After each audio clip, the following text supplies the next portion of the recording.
Bueno, vamos a dar inicio a nuestro masterclass. Tengan la bondad, don Miguel, y silencie el micrófono, es tan amable. Seamos un poquito cuidadosos y tratemos de no activar el sonido hasta tanto no hagamos alguna pregunta. Muchas gracias. Bueno, ahí poco a poco se van conectando los interesados en este espacio para, de formación para nosotros los contadores y algunos profesionales en formación. Soy Otto Ardila y voy a compartir con ustedes este masterclass sobre los instrumentos financieros. La sesión se está grabando para tener este material dentro del canal de YouTube del portal www.culturafinanciera.co. Bien, vamos a compartir una hojita en Excel. En este espacio no preparé diapositivas. Vamos a tratar de hacerlo práctico.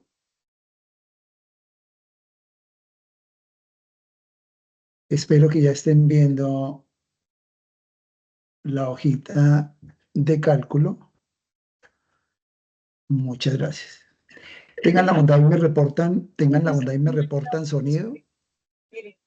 Y de nuevo, por favor, pedirles encarecidamente que no activen los sonidos, por favor. Por favor. Traten de no activar el sonido para no interrumpir. Venga, miramos por acá quién está con él. Bien, solo es un favorcito de la manera más respetuosa para que seamos cuidadosos en no activar el sonido hasta tanto no me dicen que no se escucha, tengan la bondad y me ayudan reportándome el sonido, por favor. ¿Me escuchan Vale, correctamente? Sí se yo sí escucha. escucho. Bueno, personas que me dicen que me Un escuchan, poquito me otros estoy escuchando, un poco bajito. ya le subimos un poquito aquí Ok, el ok. sonido. Permítame un segundo y le subimos un poquito por acá el sonido. Muchas gracias. Bueno, está todo arriba. Voy a tratar más bien de trabajar con el sonido del PC. Bien.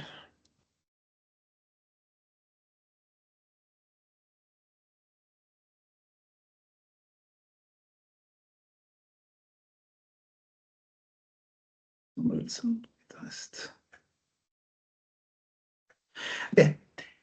Sin más preámbulo, vamos a dar inicio a nuestro masterclass sobre los instrumentos financieros y vamos a citar las dos normas internacionales que están vigentes. Son dos normas internacionales. La una que es para pymes, que es la sección 11 sobre instrumentos financieros básicos. Y la otra es la NIF 9, que es una norma internacional plena mm, reciente. Esta norma fue aplicable ahora a partir del año de hace 2 años, o está aplicándose esta NIF 9, que la aplican aquellas organizaciones que de alguna manera cumplen esos requisitos cuantitativos y cualitativos para aplicar estas normas internacionales full o plenas. Y la sección 11 es una norma aplicable a las pymes.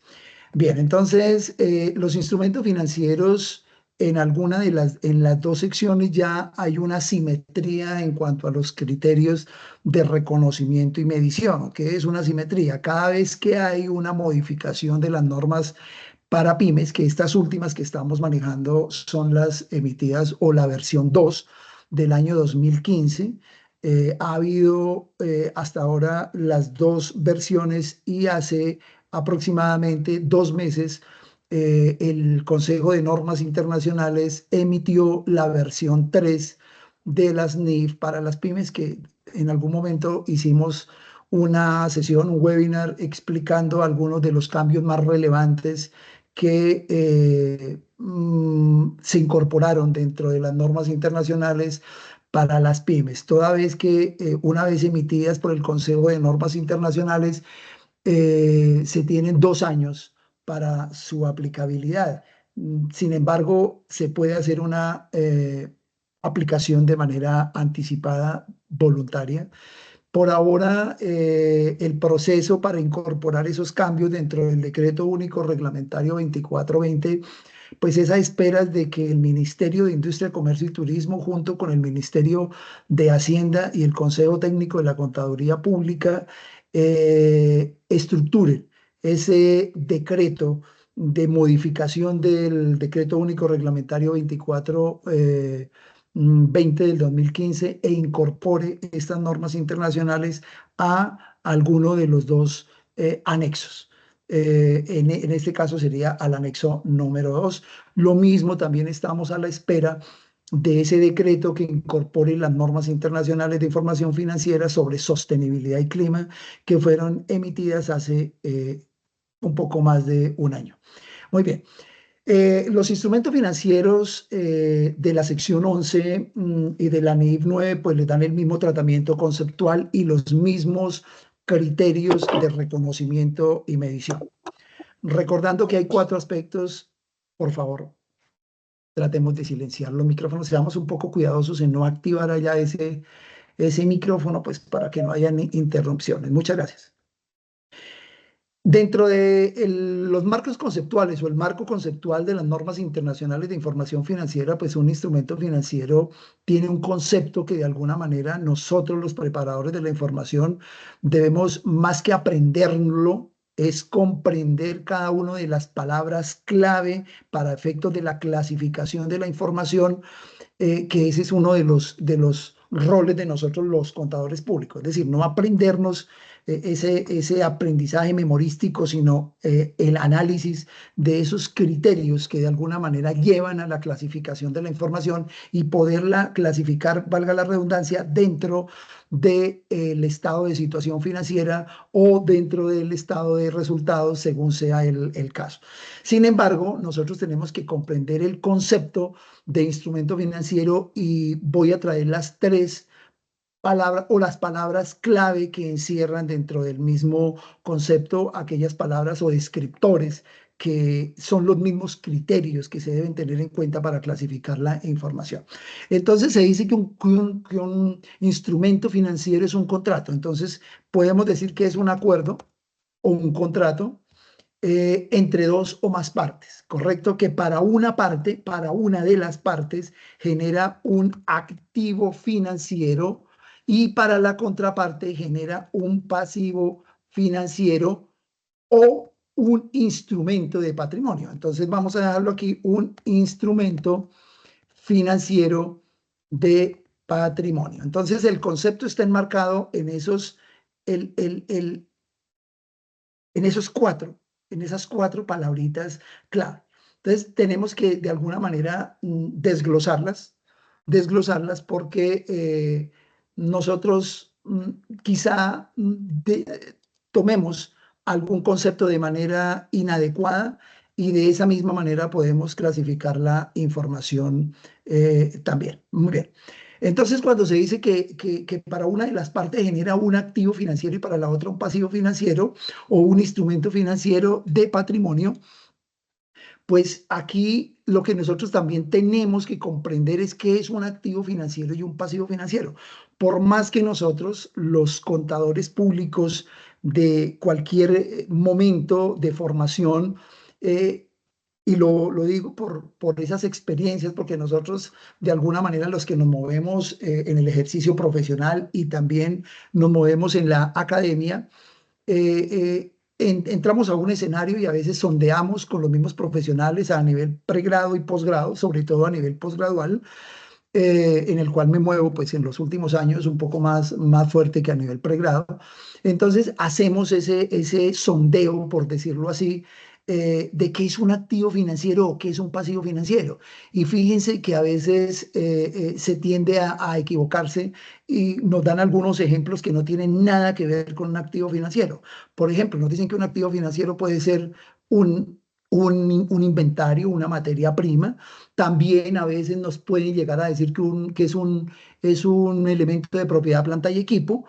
Y con eso de pronto tratamos de cubrir ese concepto y queremos comprenderlo, y de esa misma manera, si estamos equivocados, muy seguramente los estados financieros están llenos de errores y equivocaciones, porque o clasificamos un elemento donde no debemos clasificarlo, y posiblemente en un proceso de aseguramiento de la información, pues esto nos acarrea quizá alguna opinión por parte de un auditor externo o un revisor fiscal, una opinión que no nos deja muy bien librados, sobre todo cuando tenemos que reportar información a entidades de control, que a veces reportamos información a entidades de control o simplemente a terceros para efectos de apalancamiento, y a veces los informes del revisor fiscal no están muy bien, digamos, parados, que digamos, o no nos dejan muy bien ubicados, porque pues el rol del contador público que ejerce la revisoría,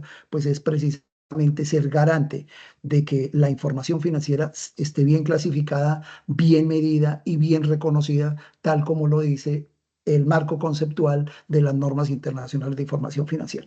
Aunque nosotros le paramos o le damos importancia muy poca a esos criterios de reconocimiento y medición, porque quizá algunos de nosotros, los contadores, venimos trabajando a la vieja usanza, o trabajando, dicho de otra manera, de acuerdo a otros criterios o al marco conceptual anterior al año 2015, porque prácticamente ya a partir del año 2016, 31 de diciembre, pues desapareció el decreto reglamentario 24, perdón, el 2649, que fue un decreto reglamentario de la ley 43 de 1990.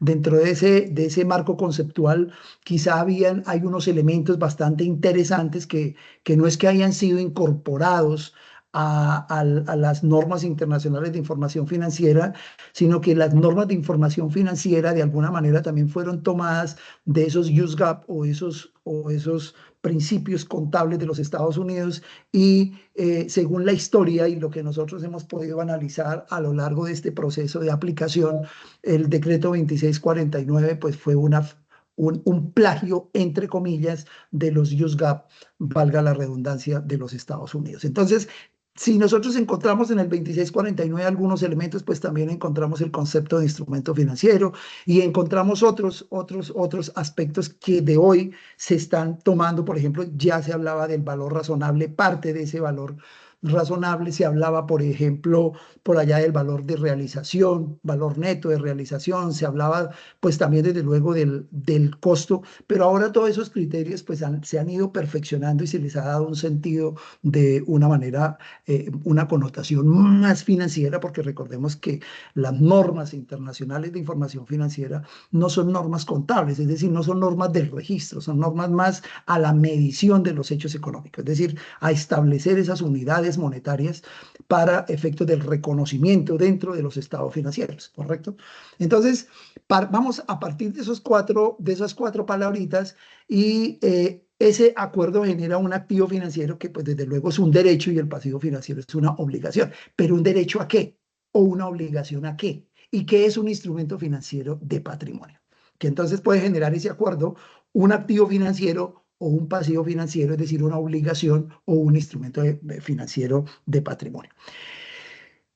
El activo financiero únicamente para efectos del concepto de instrumento financiero es un derecho a, ¿qué? A recibir efectivo o equivalentes al efectivo. Óigase bien, únicamente un derecho a recibir efectivo equivalentes al efectivo, y el pasivo es esa obligación de desprenderse o de para cancelarlo, desprenderme de efectivo o sus equivalentes. Pero también ese acuerdo me puede dar origen a un instrumento financiero de patrimonio. Pero un instrumento financiero de patrimonio, pues son las acciones, pero no todas las acciones. Recordemos que hay acciones comunes u ordinarias y hay acciones preferentes. A lo que se refiere el concepto bajo el marco conceptual de instrumento financiero de patrimonio, se refiere única y exclusivamente a las acciones comunes, es decir, las acciones ordinarias ordinarias, aquellas acciones que están atadas únicamente a un dividendo. Es decir, que si una organización de alguna forma no genera en algún periodo un beneficio o una utilidad, pues desde luego no va a haber dividendo. ¿Cuál diferencia hay y por qué no se toman las acciones preferentes dentro de los instrumentos financieros de patrimonio? Porque las acciones preferentes no están atadas a un dividendo por acción. Esas están atadas a una tasa de interés, a un rendimiento que se le ofrece al tenedor de esas acciones. Por eso se llaman preferentes. Entonces, ese tipo de instrumentos se llaman instrumentos financieros, pero no son de patrimonio, son instrumentos financieros de deuda. Entonces, aquí ya no salen como que dos conceptos o dos tipos de instrumentos financieros. Están los instrumentos financieros de deuda. Recuerden que pues este Excel es mi pizarra y por lo tanto pues yo trato de hacer un orden para escribir, pero pues aquí es como para nosotros irnos orientando de alguna manera. Ahí le voy subiendo el zoom un poco más para que las personas que están conectadas podamos tener una visualización un poco mejor. Bien, entonces ya el concepto quedó aclarado que únicamente genera obligación o derecho a que se transa en efectivo y o sus equivalentes.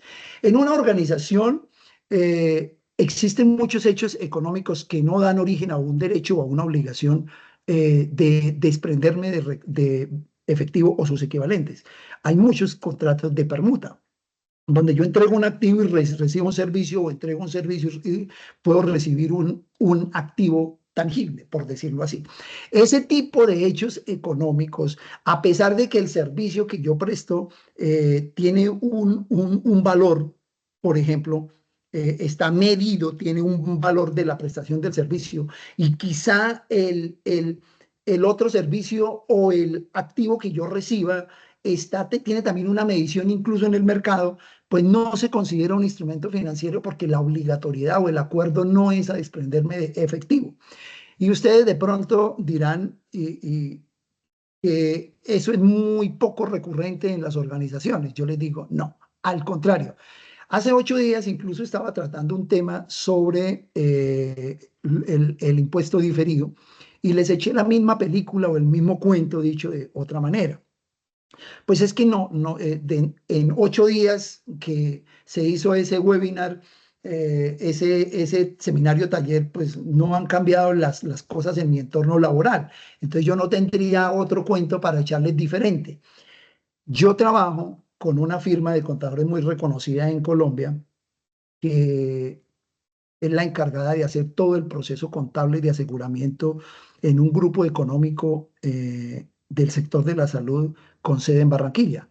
Es un grupo económico que agrupa aproximadamente 76 clínicas de la costa. Ellos son, es decir, que los dos fuertes económicamente en la costa serían de muchos parte de los CHAR con el modelo de negocio que ustedes conocen y el grupo Herrera Cure, que son los dueños de la mayoría de las clínicas, o no, por decir la mayoría, no, casi todas las clínicas que están en las ciudades capitales y los municipios grandes de los departamentos costeros, incluyendo Sincelejo, incluyendo Cartagena, ciudades, incluyendo Barranquilla, y en Bogotá está la clínica Calle 100, que está por el lado de la Calle 100, que hace parte del mismo grupo.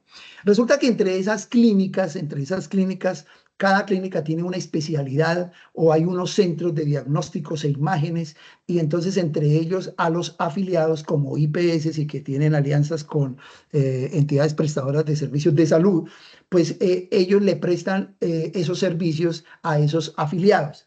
Pero dentro de esos servicios, las clínicas tienen una especialidad. Por ejemplo, dentro de ese grupo está la OCGN, que es la Organización Clínica General del Norte de Barranquilla, que es la clínica más grande que hay. Las personas que tengan la oportunidad o han tenido la oportunidad de visitar Barranquilla, pues conocerán que es una de las clínicas más grandes, por no decir la más grande que hay en Barranquilla y en la costa. Entonces, en ese sentido, entre ellas se prestan servicios. La una le manda a los pacientes, por ejemplo, para diagnósticos y le paga con consultas de especialización. Más o menos así es el modelo de negocio. Entre esas clínicas no se transa efectivo. Entre ellas dos se generan derechos y obligaciones, pero se prestan esos derechos u obligaciones y los cancelan o generan esos pagos, pero con otro servicio. Por ejemplo, en ese sentido, cuando se llegó por allá en el año 2017 en esa organización, porque fui subcontratado por una firma de contadores cuyo eh, vamos a decir, personal clave, el CEO de esa firma de auditoría y de contadores, pues fue alumno mío en posgrados en la Universidad Militar en ese momento. Entonces, pues me contrataron para hacer el trabajo como cualquier contador. El rol mío es hacer todo el proceso de consolidación de estados financieros.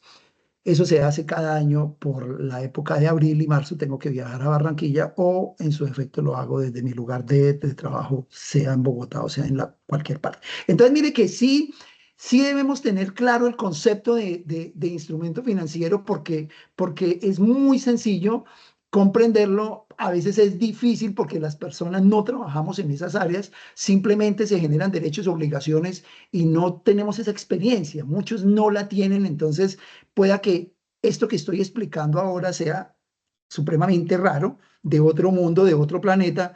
Como me decía de pronto algunos estudiantes en otra universidad, bueno, profe, ¿qué hago yo para poder adquirir una experiencia, una visión panorámica, una conceptualización general de una organización y aprender muchas cosas? Pues simplemente se le respondió de manera jocosa, pues la única es renunciar de esa empresa donde todo es una maravilla e irse para una organización de la cual pues tenga como elementos que aportarle y que solucionarle. Esa sería una de las soluciones. Bien, entonces, los dos tipos de instrumentos financieros que en este momento surgen en el mismo concepto y que están establecidos en la sección 11 y la NEIF 9, aunque hay que buscarlos, hay que rebuscarlos dentro de esa lectura exhaustiva que ustedes y en especial nosotros los que estamos a la vanguardia, porque nos obligan.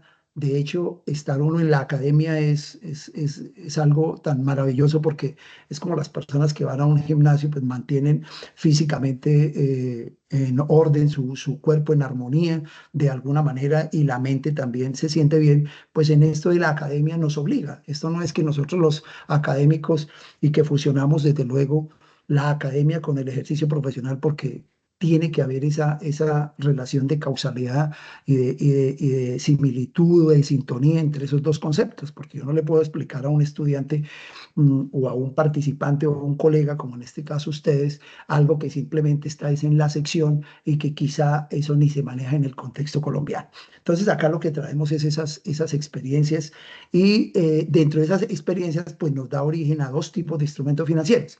Hay un instrumento financiero de deuda y están los instrumentos financieros de patrimonio. Entonces ya dijimos que los instrumentos financieros de patrimonio, al dar algún tipo de ejemplo y que ustedes de alguna manera lo asocian a sus organizaciones y a los hechos recurrentes dentro de ellas, pues nosotros ya decimos que los instrumentos de financieros de patrimonio son las acciones ordinarias o comunes únicamente, no hay otros instrumentos financieros que pudiera uno asociar como ejemplo. Mientras que en los instrumentos financieros de deuda ustedes pueden ya relacionarlo con cualquier otro ejemplo y los más conocidos para nosotros son las cuentas comerciales. Las cuentas comerciales, sea por cobrar o por pagar, comúnmente nosotros llamamos las cuentas comerciales, a la colombiana la llamamos cliente, la cuenta clientes. Pues déjeme decirle que esa cuenta clientes a nivel internacional no existe, ni existe dentro de la taxonomía XBRL. Entonces, técnicamente nosotros podemos, dentro de nuestro proceso contable, manejar ese nombre de cuentas proveedores o clientes, y dentro de esas clientes, pues en presentación de los estados financieros, o por lo menos yo que ejerzo la revisoría fiscal y muchos de ustedes también la ejercen, pues debemos de ser, vamos a decir, rigurosos en ese sentido, porque para efectos de la presentación, yo personalmente, como los estados financieros deben presentarse en un formato prácticamente internacional y atendiendo a unos requerimientos ya internacionales que pues desde luego se volvieron nacionales desde el momento en que se adoptó el decreto único reglamentario 2420, es permitido decir normas locales, porque ya las normas locales están en un contexto internacional. Sería de una manera interesante. Entonces, para efectos de presentación, yo como revisor fiscal no acepto que me entregue un estado de situación financiera donde diga clientes o donde diga proveedores. Tiene que decir cuentas comerciales por cobrar o cuentas comerciales por pagar. Y tienen que estar clasificadas ya sea como instrumentos financieros y obviamente separados como ustedes siempre lo han venido haciendo a lo largo de su ejercicio profesional, es decir, la parte corriente y la parte no corriente, eso no ha cambiado. Por eso la norma internacional es más a la medición, porque esos hechos debemos de adaptarlos o simplemente tratar de llevarlos a ese lenguaje financiero internacional, pero lo que es la contabilidad por partida doble, desde luego, ni siquiera las normas internacionales tocan ese tema.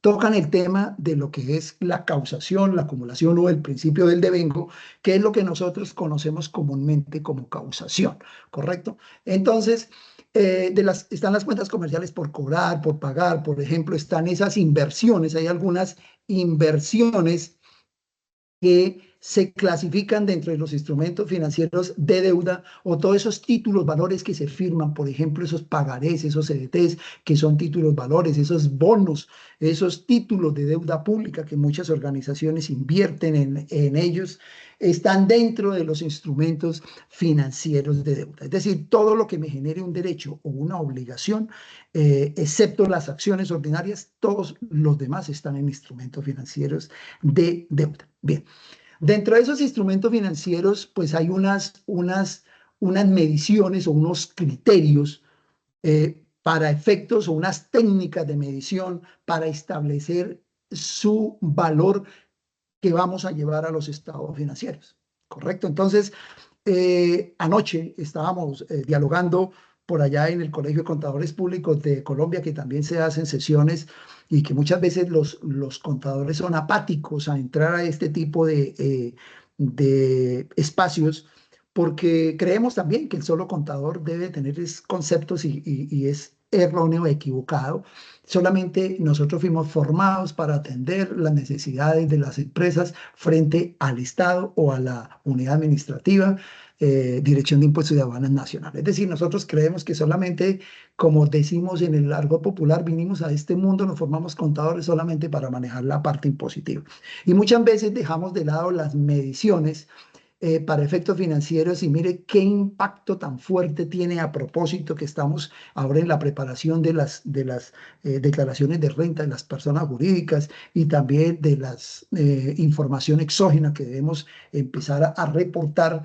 Mire qué impacto tiene, por ejemplo, cuando nosotros medimos de manera inadecuada un activo o un pasivo y nosotros, al medirlo nosotros de manera inadecuada, pues desde luego nos puede dar origen al desconocimiento de costos y gastos por la aplicación inadecuada del marco conceptual de las normas internacionales. Porque hay muchos aspectos, por ejemplo, que para nosotros, sin entrar a leer o entrar al detalle de las normas internacionales de información financiera, hay muchos elementos que nosotros los llevamos como gasto y que no son gasto, sino son mayor valor del activo, porque así lo establece el marco conceptual de las normas internacionales. En este encuentro de anoche con el Colegio de Contadores Públicos, en el cual también se participan en esos conversatorios, esos debates bastante interesantes, eh, hay elementos que de alguna manera se deben tener en cuenta. Muchas veces la persona que no aplica la norma de manera adecuada es porque sabe muchísimo de norma. Y ustedes dirán, bueno, es como una justaposición o una exageración decir que la persona que no lo aplica de manera adecuada a la norma es porque sabe muchísimo de norma internacional. Pues sí, porque posiblemente nosotros los contadores también estamos como en esa dicotomía, como en esa duda de o una de dos, o reflejar los hechos económicos tal como son, o sea, ser fotógrafos o rodar la película tal como es, o satisfacer la necesidad de mi jefe, del dueño de la firma, o satisfacer la necesidad del Estado. Estamos en la mitad. Entonces, muchas veces decimos en el argot popular, yo no puedo patear la lonchera, entonces yo tengo que satisfacer las necesidades de el dueño de la empresa donde presto mis servicios, por lo tanto yo le ayudo a que de manera acelerada se pueda deducir unos gastos o se pueda tomar unos costos, así no haya lugar a ello, y trato de escudarme en el desconocimiento de la norma para tal fin. Eso mismo sucede con los instrumentos financieros y ya les digo en qué sentido. Bien, es simplemente dejando como algunas inquietudes. Yo sé que ustedes, dentro de su análisis, muchos estarán de acuerdo, otros no estarán de acuerdo. De eso se trata este tipo de espacios, simplemente dejando inquietudes. Bien, todos los instrumentos financieros tienen diferentes técnicas de medición dependiendo del tipo de instrumento financiero. Entonces, dentro de los instrumentos financieros, voy a separarlo aquí en unos cuadritos.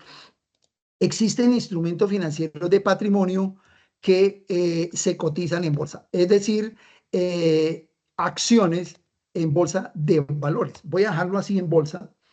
Eh, es decir, aquellas acciones que de alguna manera se negocian en un mercado público de valores. El marco conceptual de las normas internacionales no habla de bolsa de valores, habla de mercado público de valores. Es exactamente lo mismo.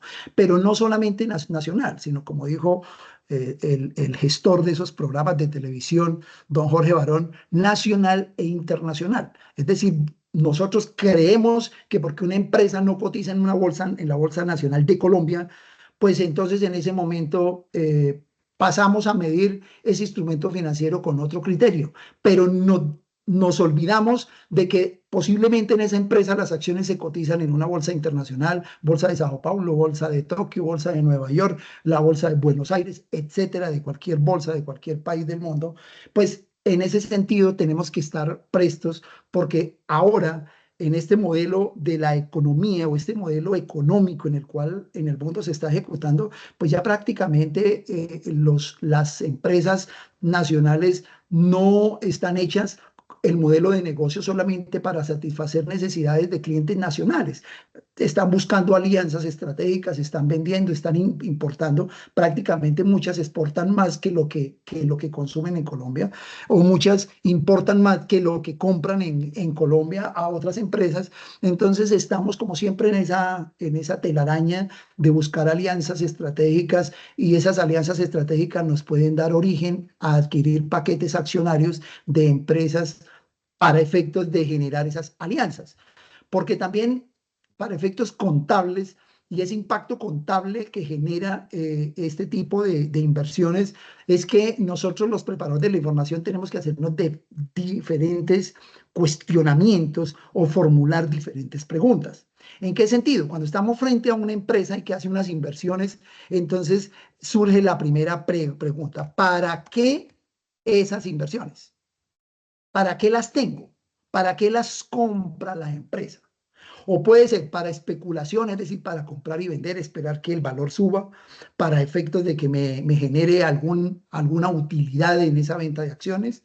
O simplemente las compro sin importar que suban o bajen su valor, deterioren o valoricen, las necesito porque quiero generar un lazo de entendimiento, un lazo de alianza estratégica con la otra empresa, porque posiblemente mis materias primas que le compre a la otra empresa por el solo hecho de ser socio, pues tengo un beneficio, y ese beneficio se puede traducir en mejores resultados en el estado de resultados. Esas serían inversiones a conveniencia para generar alianzas estratégicas. Entonces, dentro de ese interrogante surgen dos soluciones para poder reconocer esas inversiones en los estados financieros. O las tengo al vencimiento o las tengo disponibles para la venta. Entonces ustedes dirán: venga, pero esas palabras, ¿de dónde usted se las inventa, profesor? No, yo no me las invento. Esas las sugiere la norma internacional. Si yo tengo unas acciones que no necesito venderlas en el futuro previsible, las tengo para generar esa alianza estratégica que hablamos, pues debo clasificarlas como inversiones en acciones mantenidas al vencimiento. Y tengo que clasificarlas de esa manera. No es por si acaso, es porque si la norma lo sugiere. Recordemos que hay una duda también, y les recuerdo que hay una duda porque para muchos las normas internacionales no son normas, son estándares, pero los estándares nacieron como estándares porque de hecho la sola sigla del Consejo de Normas, IFRS, habla de que son estándares, pero al incorporarlos el ordenamiento jurídico colombiano a un decreto único reglamentario, pues se convierten en una norma de obligatorio cumplimiento. Entonces, la diferencia. Muchos todavía dicen que esto no es de obligatorio cumplimiento porque nacieron como estándares de una entidad privada, una entidad internacional, pero el solo hecho que Colombia lo adoptó por medio de la ley 1314 del año 2009, perdón, y de sus decretos reglamentarios, que después de esos decretos reglamentarios, los 3 decretos fueron compilados en el DUR 2420, pues inmediatamente aquí no hay nada que hacer. Esto es una norma. Entonces hay que las cosas llamarlas por su nombre. Entonces tengo que tener claridad para qué necesito las acciones y si las necesito venderlas, pues las debo clasificar como disponibles para la venta. Pero si no las tengo para enajenarlas en el futuro previsible, las tengo al vencimiento y tengo que clasificarlas como tal, al mismo concepto. Profe, pero es que resulta que en el PUC no existen esas cuentas y a mí me formaron como contador por allá hace algunos años de que yo no puedo modificar esas cuentas. Entonces yo le digo, ¿quién dijo eso que no? Si es que en este momento ya el catálogo de cuentas es un control interno de la empresa. Es unas cuentas que de alguna manera, excepto para el sector bancario y para algunas entidades, algunas superintendencias, que prescribieron unos planes únicos de cuenta, un catálogo de cuentas, por ejemplo, a sus entidades vigiladas y controladas, como ejemplo el sector bancario, pues el sector bancario sí no pudiera cambiar las cuentas, porque ya fueron sugeridas por la superintendencia y tienen que, cuando reportan información, no pueden modificar esas cuentas porque quizá genera asimetría o inconsistencias.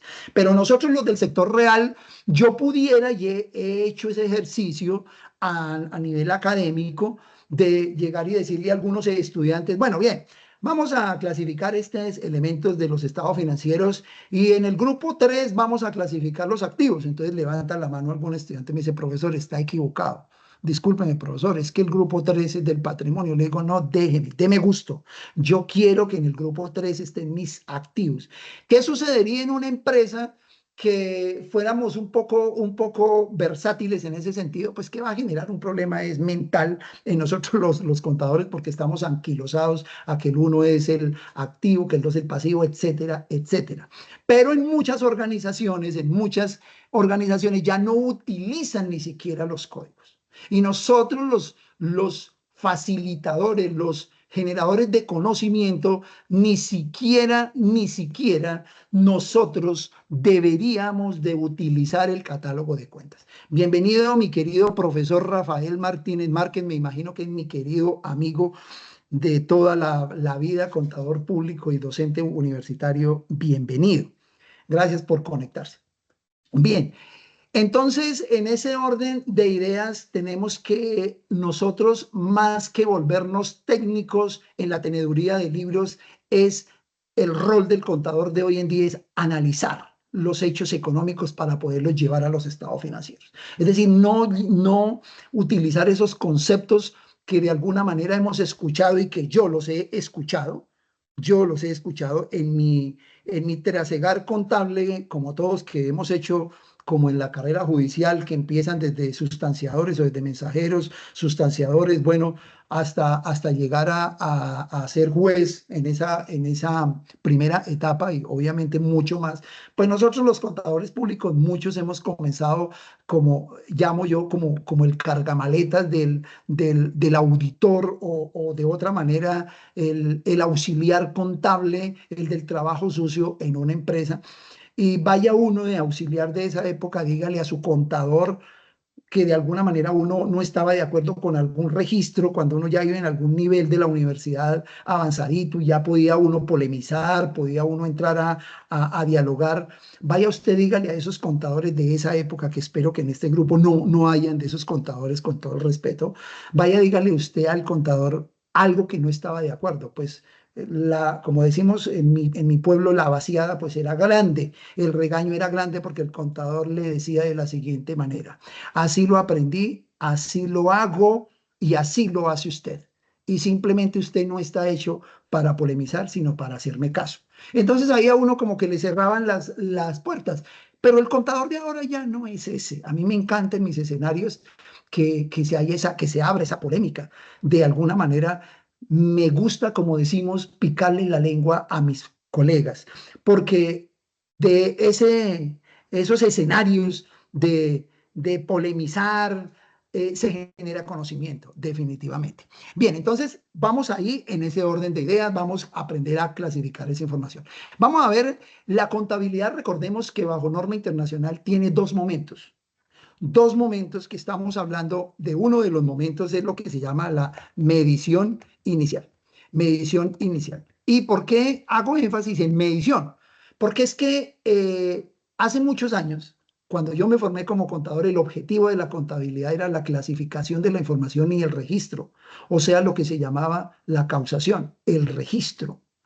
Y ese era el objetivo de la contabilidad cuando nos formaron. Y muchos de ustedes dirán, ese es el mismo objetivo de ahora. No, señores, el objetivo de ahora es la contabilidad, es las mediciones. Ese es el objetivo. Es lo que hay un concepto que llegó del Brasil y que de alguna manera lo trajo a Colombia por medio de sus escritos, un investigador que tuve la oportunidad de ser alumno de él, el doctor Rafael Franco Ruiz, un profesor de la Universidad Libre de Colombia hace muchísimos años, escritor de libros. Es un concepto que viene y que se incorporó incluso a la teoría contable que se llama contametría. Es decir, la contametría es esa función principal de la contabilidad, las mediciones. Entonces, la función principal de la contabilidad no es el registro. Eso ya lo sabemos. Ya sabemos nosotros manejar la contabilidad por partida doble. Eso no es lo importante. Aquí lo importante y que les ofrecí este masterclass es efecto financiero. Y miramos algún efecto contable, efecto tributario de pronto de esas mediciones. Está la medición inicial y la voy a separar, la medición posterior. De esto nos hemos olvidado, de la medición posterior. No estamos habituados y creemos que nosotros reconocemos, adquirimos unas acciones, vamos a suponer un instrumento financiero de patrimonio, y las adquirimos en el momento inicial, pues yo tengo que hacer una medición inicial, pero no como yo lo quiera hacer o como lo dice el estatuto tributario. Porque si yo mido, aplico criterios del estatuto tributario para efectos financieros, es lo que comúnmente se llama tributarizar la contabilidad. Y ese no es un hecho adecuado. ¿Qué es lo que nosotros tenemos que romper esquemas y venimos de alguna manera del pasado donde no se hacía contabilidad financiera? Anoche alguien con mucho respeto, y si está conectado acá, le pido me excuse, no voy a dar el nombre por respeto, pero pues hay algún colega anoche que también es docente universitario, si está conectado, bienvenido, y pues trato de no de zanjar o cerrar un poco la polémica.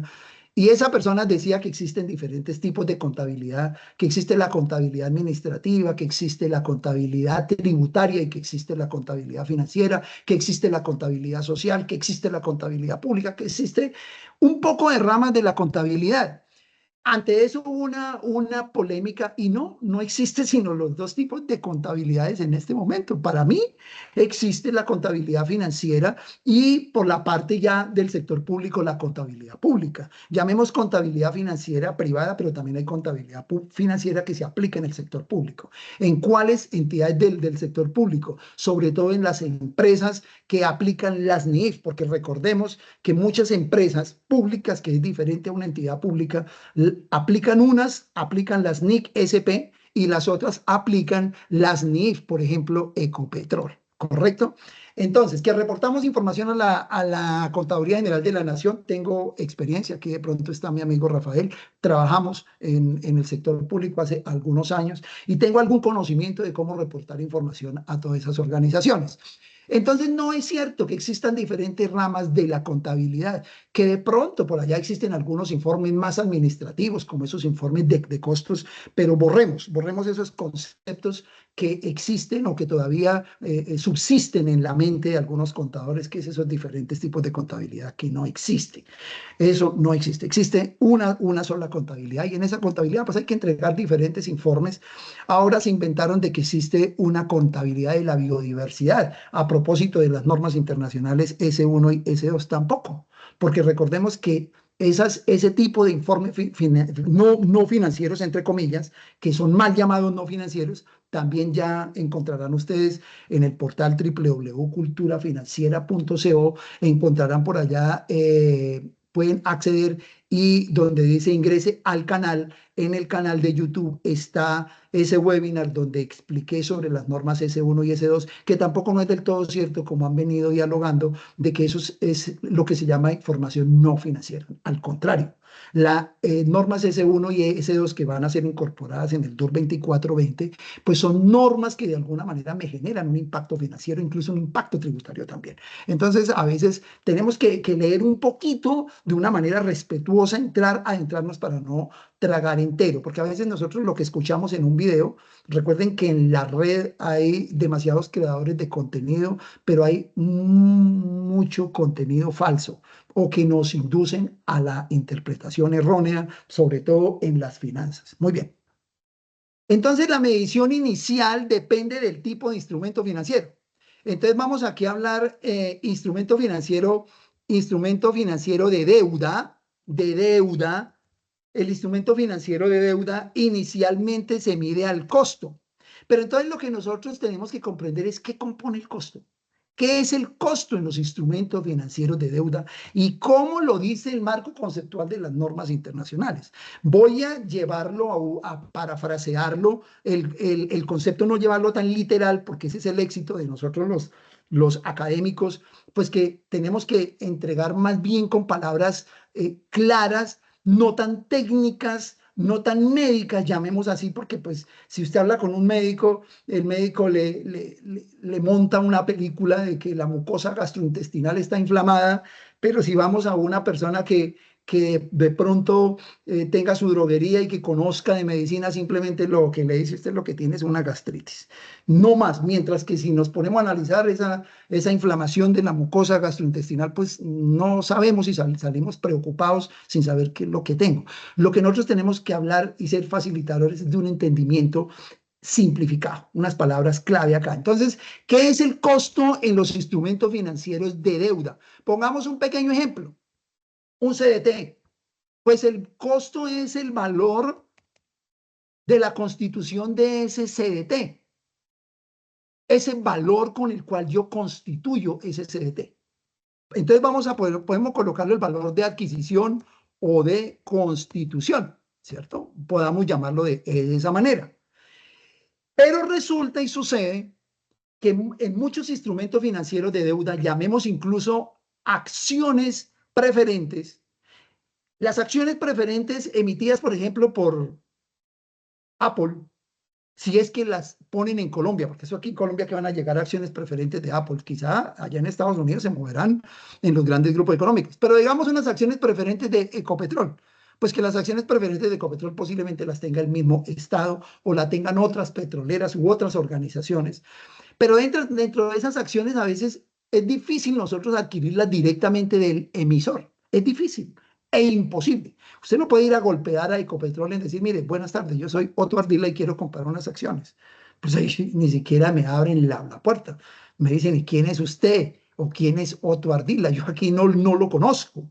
¿Quién es Pedro? No, mire, nosotros tenemos un intermediario, es decir, tenemos un comisionista de bolsa que es el encargado de colocar esas acciones. Pero esos comisionistas de bolsa no trabajan por la palmada en el hombro, trabajan por una comisión. Entonces aquí es analizar qué pasa con esa comisión de algunas acciones, por ejemplo, o de algunos instrumentos que se clasifican como instrumentos financieros de deuda. ¿Qué pasa con esa comisión? La norma internacional de información financiera dice que esa comisión es mayor valor del instrumento financiero. Eso lo establece el marco conceptual, pero en los instrumentos financieros de deuda, para que por favor, menos mal que esto es como empresas de servicios públicos está grabado y monitoreado, porque el éxito de esto es dejar ese contenido allá en el portal para que de alguna forma ustedes lo puedan tomar como apoyo, como un amigo en el momento que lo utilicen, no solo para ustedes, sino para las demás personas que están en proceso de formación o para llevar a cabo una solución en alguna organización. Entonces, como está grabado, posiblemente alguien dirá, no, no, no, usted se equivocó. Claro, pueda que yo me equivoque porque soy un ser humano, normal, yo no estoy parametrizado con unos algoritmos para decir algunas cosas. No, yo estoy aquí simplemente basado en la experiencia, basado en la lectura y basado en el nutrirme participando en otros escenarios, pues puedo con conocimiento de causa decirles esto. Muy bien, entonces esa comisión hace parte de ese costo, más otros costos inherentes. Eso es lo que se llaman otros costos inherentes o transaccionales. Entonces, aquí es donde yo les decía a ustedes que si yo mido mal un instrumento financiero de deuda, incurro en una comisión y vamos a suponer que el instrumento financiero es para efectos de mantener esas acciones al vencimiento. Entonces, por satisfacer la necesidad del empresario y poder pagar menos renta a propósito del momento en que nos encontramos, pues yo conozco la norma internacional. Vamos a suponer que yo soy otro contador, otro contador. Entonces, como soy otro contador, pues entonces yo esa comisión, yo sé que se lleva como mayor valor porque lo establece el marco conceptual, pero no, esa comisión como es grandecita, es significativa, yo la llevo como un gasto. Para efectos de cuando prepare, haga mi proceso de conciliación fiscal, llevar esa comisión como una deducción y poder de alguna manera bajar la base gravable sobre la cual se aplica la tarifa y pagar menos impuestos. Pero entonces nosotros decimos, no, no, no, pues es que yo lo puedo hacer. Sí, usted es libre de hacer lo que quiera, pero no de transgredir la norma internacional. Desafortunadamente, en la DIAN, los fiscalizadores de esto conocen la verdad muy poco porque sobre esto no han enfatizado y hasta el momento los desconocimientos de costos y gastos es prácticamente por cumplimiento de el documento, soporte documento equivalente o de la misma factura. Es decir, ellos se limitan es simplemente a que esté soportado. Pero jamás miran la contabilidad en decir, oiga, venga, ¿usted por qué me lleva esa comisión con el IVA? Porque si la comisión es un gasto, pues el IVA iría como mayor valor. Si esa comisión, la norma internacional, la sección 11 o la NID 9 dice que se lleva como mayor valor del instrumento. Si eso fuera así y hubieran personas tan versadas y conocedoras del tema allá en nuestra Dirección de Impuestos y Aduanas Nacionales, pues esto sería un acabose a las empresas. Es decir, no habría, como dijo anoche el profesor Hernán Alejandro Alonso de la Universidad de Cundinamarca, abro comillas, debo citarlo por respeto porque él dijo eso, se le dio por decirlo. El Estado no necesitaría hacer ninguna reforma tributaria en el corto ni mediano plazo. Necesitaría personas expertas simplemente para que le hagan seguimiento a sus informes contables y que se hayan reconocido de manera adecuada y medido, desde luego aplicando criterios de reconocimiento y criterios de medición adecuados, pues desde luego el recaudo aumentaría y no habría necesidad incluso de aumentar tarifas, sino hasta de disminuirlas. Y de pronto podría generar unos escenarios bastante interesantes para el recaudo público. Bien, entonces, esos costos se llevan como mayor valor. Como mayor valor. Pero recuerden que la norma internacional de información financiera, por allá cuando dice información a revelar, le dice a uno, y lo voy a dejar entre comillas, que usted tiene que revelar el juicio profesional.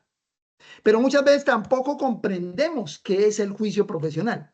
Y ese juicio profesional es como un espacio que nos da el mismo marco conceptual de las normas internacionales para que nosotros podamos interpretar una política y aplicar el mejor procedimiento o como decía el decreto 2649, técnica, la mejor técnica, o un método de reconocido valor técnico. Recordemos ese término que lo establecía por allá, lo traía el decreto 2649. El juicio profesional es ¿qué?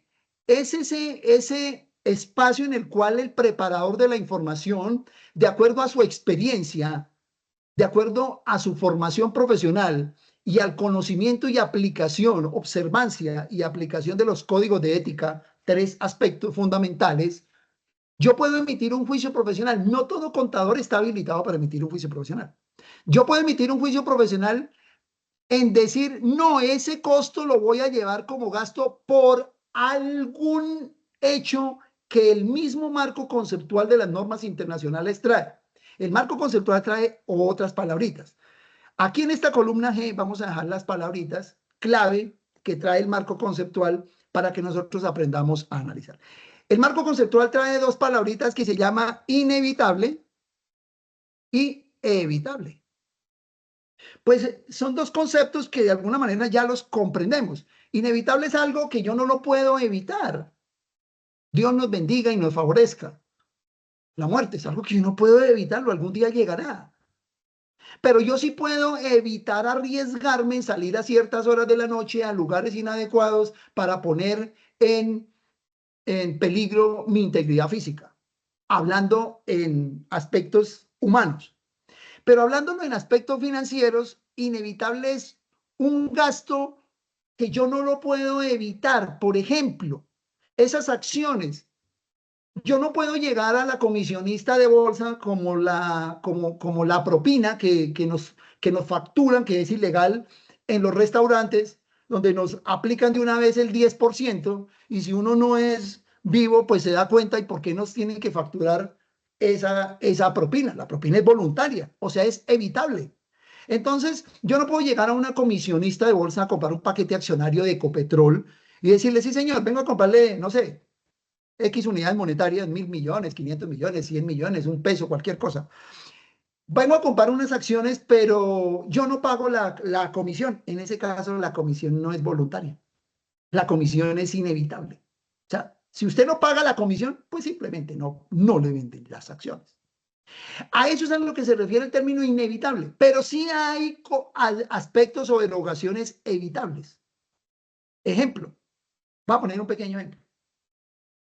Una empresa tiene un parque automotor, compró un camión o un vehículo nuevo, valga la redundancia, lo compró nuevo y va a hacer el proceso de matrícula. Pero la empresa no quiere mandar el mensajero porque el mensajero está ocupado entregando notificaciones y cosas de esas, entregando por estos lados, llevando físicamente las notificaciones de las retenciones practicadas, que eso pues ya no es así, pero me estoy inventando cosas. Entonces el gerente se le dio por no enviar el mensajero, sino pagarle a un gestor de tránsito, y el gestor de tránsito le cobra una comisión por hacer ese trabajo. De una manera ágil. La palabra es ese valor pagado a ese profesional, porque puede ser un técnico o un profesional en esas asesorías, no solo profesional porque fue a la universidad, sino profesional por la experiencia. Es un empírico, pero se ha vuelto profesional porque sabe, trabaja con grandes empresas en matrículas de vehículos, estoy inventándome también cosas, montando supuestos. Ese valor que se le paga a esa persona es evitable. Yo lo hubiera podido evitar. Yo hubiera podido hacerlo incluso personalmente. Simplemente por pereza o por practicidad le pagué. Ese tipo de erogaciones se deben de clasificar primero si son inevitables y son evitables. Ahora bien, de ese mismo concepto, yo baso mi criterio o juicio profesional. Y mi juicio profesional no pudiera decir de la siguiente manera: que a pesar de que la norma internacional dice que los instrumentos financieros de deuda inicialmente se miden al costo, pero el costo es el valor de la transacción o de la adquisición del instrumento más otros costos, pues yo simplemente digo que no, los otros costos los voy a llevar al gasto porque sí, como responden los niños. Ese no es el juicio profesional. El juicio profesional debiera ser o es evitable o es inevitable. Pero en este caso el juicio profesional no puede transgredir de ninguna manera la norma internacional. O sea, aquí yo no podría aplicar el juicio profesional, porque este costo es inevitable. O sea, la esencia, la realidad, recuerda el principio esencia sobre la forma.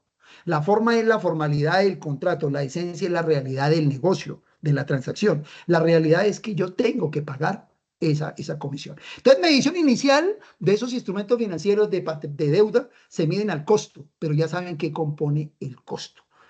El mayor valor de ese instrumento es la comisión, correcto. Pero aquí también tenemos que ser claros en algo, porque tenemos que hacer medición posterior de esos instrumentos financieros de deuda. Y todos los instrumentos financieros de deuda, todos los instrumentos financieros de deuda se miden al costo amortizado, que es diferente al costo o el valor histórico. El costo amortizado es un método de medición netamente financiero, donde implica un método de medición que se llama el de la tasa de interés efectiva. Pero esa no es la tasa de interés efectiva que me da el banco. Porque recuerde que el banco le puede decir que un instrumento está amarrado a una tasa de interés nominal o una efectiva. Entonces alguien dirá, entonces yo le digo al banco que me dé la tasa efectiva y esa es el costo amortizado. No, señor. Ese proceso del costo amortizado hay que elaborarlo. Es un procedimiento financiero que debemos hacer obligatoriamente. No, el juicio profesional es que yo los instrumentos financieros de deuda los voy a medir al costo normal. Yo le quito la palabra amortizado y los quiero medir al costo nada más porque es que es como mejor. Y puedo argumentar y decir que yo los mido al costo por cualquier, voy a decir, barbaridad. Porque una persona, un contador que en ese momento dijera que no aplica el costo amortizado para medir los instrumentos financieros de deuda, desconociendo el procedimiento, es una barbaridad. Y para eso nosotros no estamos. Nosotros estamos es para ser facilitadores de hacer las cosas de manera adecuada, de hacer las cosas bien, o sea, las mejores prácticas financieras. Las mejores y las acostumbradas prácticas financieras. Bien. ¿Qué pasa con los instrumentos financieros de patrimonio? Los instrumentos financieros de patrimonio debo separar los que se miden al valor razonable, o sea, los que se cotizan en bolsa, escúcheme, cotizan en bolsa, que ya lo hablamos anterior, en bolsa, dejémoslo mejor así. Y los instrumentos financieros de patrimonio que no se cotizan en bolsa. Tengo que separarlos. Pero me he encontrado con unas, decía un profesor de la Universidad Libre, mi alma mater, decía por allá en la Universidad Libre un profesor que me dictaba mercadeo y decía, yo era un estudiante muy cansoncito, o sea, muy buen estudiante, no lo niego, pero era cansón en el salón. Hoy en día que hasta muchos amigos aquí de este grupo hablamos jocosamente que lo que yo hacía en esa época, pues hoy en día no me fastidia, pero también eso cansa a veces cuando el estudiante es demasiado inquieto. Entonces a mí me decía, ¿dónde está la joyita o perla? Me decía una joyita. Entonces, en este caso, esas joyitas, con todo el respeto de mis colegas, porque esos espacios son para decirnos la verdad de manera cariñosa, con cariño yo quiero mis contadores. Muchos son envidiositos, pero así los quiero, como dijo don Vicente Fernández. No queda otro camino que aceptarlos y quererlos, porque nosotros los contadores nos damos duro entre nosotros mismos y nosotros somos hasta malos amigos. Bueno, en fin, infortunadamente eso es así. Nos quitamos un negocio de una manera inadecuada, entonces hace unos días por acá llevaba yo un proceso contable, se lo quitaron a una empresa. Vamos a suponer que esa otra contadora cobraba 1 peso y yo llegué a cobrar 5. Yo cobro carito, llegué a cobrar 5, un ejemplo. Y entonces la contadora llamó al de la empresa y dijo, ay, no me quite esa contabilidad. Yo le cobro 50 centavos, o sea, le cobraba 1 peso y se le bajó a 50 centavos. Esos son actos de alguna manera desleales y por eso es que digo que los contadores siempre nos damos duro en ese sentido. Entonces, debemos separar los instrumentos financieros de patrimonio que se cotizan en bolsa y los que no se cotizan en bolsa. Entonces, los instrumentos financieros que se cotizan en bolsa inicialmente, ojo aquí a la palabra, ojo, se miden al costo inicialmente, pero ¿el costo qué es? El costo es el valor razonable, o sea, el costo atribuido. es el valor razonable. ¿Por qué el valor razonable? Porque si le pongo lógica, esto es también lógica contable, es que si yo compro una acción de Ecopetrol que se cotiza en bolsa, pues el costo es el valor de cotización en el momento que yo la adquirí, ¿sí o no? Ahí está, ese es el costo, el reconocimiento inicial. Por una sencilla razón, porque el marco conceptual de la norma internacional solo habla de dos métodos de medición, pero esos dos métodos de medición se convierten en varios. Habla del costo histórico y el valor razonable, que no hay más, porque los demás métodos de medición posterior se basan en el valor del mercado. Y después en otro webinar vamos a explicar eso. Por ejemplo, está el valor neto de realización para medir los inventarios. Se basa en el valor razonable. Es el valor estimado de venta, que es el valor razonable. Entonces, el costo histórico es el valor razonable. Entonces, el costo histórico para la medición inicial, pues es el valor razonable, es el valor de cotización. Pero ¿qué pasa? ¿Qué pasa con la comisión que yo incurro? Esa comisión, sí, obligatoriamente la misma norma internacional dice que esa comisión es un gasto. Es un gasto. La comisión no la puedo llevar como mayor valor. La comisión es un gasto del periodo, o sea, afecta el estado de resultados. ¿Correcto? Sin embargo, ahí es donde sí aplico el juicio profesional y nuestra entidad de control que por estos días está funcionando a la machera y que ha sido polémica de muchos grupos de contadores hablando de lo mismo, donde yo les dije, venga, no se preocupe, el Estado es el que se debe preocupar, así como decía un amigo por allá en Corabastos, que tenía yo una inversión por allá en Corabastos, y hablaba mucho con los amigos, los comerciantes. Entonces había un comerciante que debía muchísimo dinero, pero tenía muchos activos, camiones, y movía demasiada materia prima, frutas, que es materia prima para otros procesos. Entonces una vez le dijo a alguien, oye hermano, yo de usted estaría preocupado por todas las deudas que tiene usted. Entonces el hombre respondió, dijo, no, yo duermo bien, yo vivo sabroso, que se preocupen a los que yo les debo. Eso les dije hoy a algunos colegas y se pusieron bravos, preocupados que porque la vida no funciona. Pues el problema es de ellos. Nosotros dediquemos, aprovechemos ese tiempo al análisis, aprovechemos ese tiempo a preparar esos informes financieros, esos procesos de conciliación, recaudemos información para la información exógena, clasifiquémosla, cojamos nuestros estados financieros y empecemos a clasificar información y dejemos de esa preocupación en manos del Estado. Eso no es de nosotros, eso es algo incontrolable. Entonces, en este caso, el Estado se pone contento si yo aplico mi juicio profesional y llego a decir de la siguiente manera, que ese costo es inevitable y por lo tanto lo voy a capitalizar, ahí sí lo pudiera capitalizar, porque no estaría afectando las finanzas públicas. Es el problema en Colombia. Cuando afectamos de alguna manera el recaudo es donde nos entra, nos cae todo el peso de la ley. Entonces, ¿qué quisiera decir aquí? Que no voy a deducir de manera acelerada esa comisión tal como lo dice la norma internacional, sino lo voy a llevar como mayor valor de la inversión y pues si la inversión la mantengo al vencimiento, o sea, no la pienso vender en el futuro previsible que puede ser 2, 3 años, la norma internacional habla de futuro previsible, voy a colocar esa palabra acá, futuro previsible, porque pues son conceptos que están extraídos de alguna manera del marco conceptual. Esto no me los invento yo aquí soy simplemente un facilitador, un traductor de la norma. Entonces, en ese orden de ideas, pues el Estado se va a poner contento, va a decir, este no me va a tomar esa comisión ahorita en este periodo fiscal 2024, sino se va a esperar 4 hasta que venda la acción. Recordemos que en ese caso, mientras yo mantenga el activo en posesión de la empresa, en cabeza de la empresa, ese activo no va a tener ningún efecto fiscal la medición posterior. No sé si eso lo sabían, si no lo sabían, como dicen ahí, sépanlo. Y gracias por estar en este espacio. Muy bien, por atender el llamado de www.culturafinanciera.com.co, mi portal, que tengo otros aliados tecnológicos, porque esto no se hace solo. Eso se hace con aliados para ofrecer un servicio de calidad.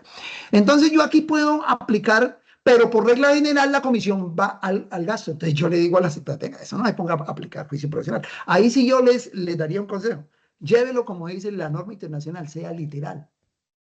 Sea literal y llévelo como dice la norma internacional. La comisión la lleva al gasto y llévelo con desde luego, Si es un gasto, pues ese IVA no será un IVA deducible, será un IVA mayor valor de ese servicio, porque la comisión es un servicio.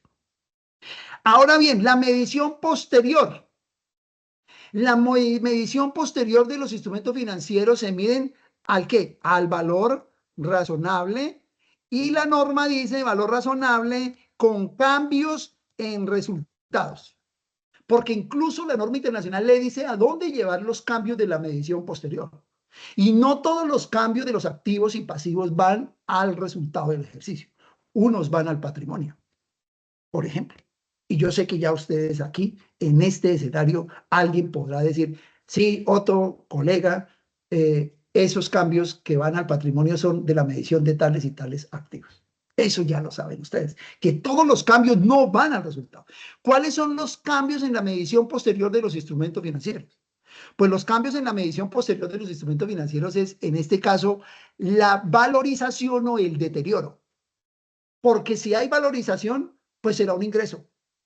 Si, vamos a suponer, yo compré esa acción, porque uno explica con procesos sencillos. Yo compré esa acción en mil unidades monetarias. Es una acción que se cotiza en bolsa. Y resulta que al final del periodo, que aquí también tengo que explicarlo, esa acción vale 1100. Pero recuerde que al final del periodo no es solamente al final del año, queridos profesionales, colegas, amigos. La medición posterior dice la norma internacional, y voy a dejar la otra palabrita acá clave, cuando hayan hechos y circunstancias que afectan el costo del activo. ¿Sí? A veces por rapidez escribe uno mal, pero ahí traté de escribirlo bien. Lo voy a dejar en rojito, no por nada más, sino simplemente como para que visualmente tenga un efecto mental. Hechos y circunstancias cuando yo en un instrumento financiero no tengo que esperarme hasta el final del año a hacer la medición. Claro que al final del año también tengo que hacer esas mediciones posteriores, porque recordemos que las mediciones posteriores son parte del proceso de cierre contable. No sé si lo sabían ustedes. Creemos que solamente el cierre contable es cerrar cuentas de resultado, como nos enseñaron en algún momento, cerrar las cuentas de ingresos, costos y gastos. Y por allá alguien dirá, sí, profe, eso se lleva a un grupo de las 59, sí, llamémoslo para las 5905 que estaban hechas esas cuentas para el cierre contable. Y de ahí surge el saldo, ya sea utilidad o sea pérdida. Bien, eso es parte también del cierre contable. Pero el cierre contable fuerte bajo norma internacional es las mediciones posteriores de activos y pasivos. Y esas mediciones posteriores de activos y pasivos es en el cierre del ejercicio. Pero dentro del periodo contable, llamemos el periodo contable el 1 de enero al 31 de diciembre de cada año, que es el periodo contable, el hecho que una empresa haga cierres periódicos o emite estados financieros mensual, bimestral, trimestral, cuatrimestral, ese es un modelo de negocio de entrega de informes, pero por lo menos se debe entregar o hacer un cierre contable o la emisión de un juego completo de estados financieros una vez al año, y en Colombia se cierra el 31 de diciembre y se apertura el 1 de enero. En otros países, por efectos de las estaciones como Estados Unidos, pues ese proceso contable empieza por allá en junio, ¿correcto? Y termina también por allá en el siguiente año. Bien, en Colombia nuestro periodo fiscal y periodo contable pues es simétrico, 1 de enero, 31 de diciembre. Hechos y circunstancias, por ejemplo, es que yo compré esta acción en una fecha cualquiera, y a los 8 días, a los 15 días, al mes, a los 2 meses, hay unos hechos y circunstancias relevantes que afectan el costo del activo. Es decir, un deterioro de las acciones por efectos del mercado, por alguna decisión política, que eso ya lo vieron ustedes